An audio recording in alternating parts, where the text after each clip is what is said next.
এই চেতনা পরিবর্তিত প্রেক্ষাপটে বর্তমান সরকার যে দায়িত্ব গ্রহণের পর থেকেই এ বিষয়ে যথেষ্ট সচেষ্ট আছে এবং তারা সরকারের মাধ্যমে আমরা তাদেরকে যথাযোগ্য মর্যাদা প্রদানের জন্য সচেষ্ট আছি এবং তাদের যে স্বপ্ন ছিল যে বুদ্ধিভিত্তিক চর্চা একটা সেই চর্চার মধ্য দিয়ে জাতিকে এগিয়ে নিয়ে যাওয়া এ বিষয়ে আমরা সবাই আপনাদের সাথে সহযোগিতা নিয়ে একসাথে কাজ করে চলেছি এবং আমরা আপনাদের সবার সহযোগিতা চাই তাদের স্বপ্ন বাস্তবায়নের জন্য। যে মানুষটার উপরেই গুলি করা হয়েছে সেই মানুষটা ভোকাল ছিল আমাদের বাক স্বাধীনতার পক্ষে, এই মানুষটা ভোকাল ছিল আমাদের এই স্বাধীনতার সার্বভৌমত্ব সমুন্নত রাখার পক্ষে।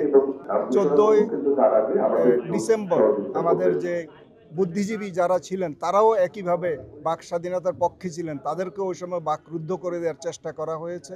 এদেশের স্বাধীনতার সার্বভৌমত্ব, মানবিক মর্যাদা এবং রুল অফ ল বজায় রাখার জন্য সবাইকে একতাবদ্ধভাবে কাজ করতে হবে।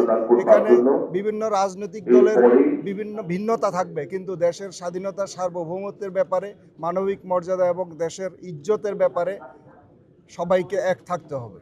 ৭১ যেমন আমাদের প্রবীণরা প্রাণ দিয়েছিল, রক্ত ঝরিয়েছিল, ২৪-এও তারা প্রাণ দিয়েছে, রক্ত ঝরিয়েছে।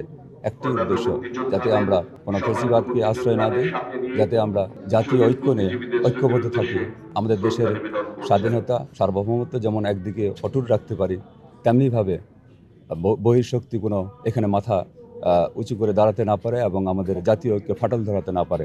সেজন্যই কিন্তু জাতি বারবার ঐক্যবদ্ধ থেকেছে এবং নবীন প্রজন্ম ২৪-এর অভ্যুত্থানে তারা প্রাণ দিয়েছে এবং রক্ত ঝরিয়েছে। জাতি যতদিন ঐক্যবদ্ধ থাকবে ততদিন পর্যন্ত ন্যায় বিচার শুধু নয়, মানুষের চেতনা বাস্তবায়িত হবে। বিচার প্রক্রিয়ার সঙ্গে পুলিশ একটি অংশ বিশেষ।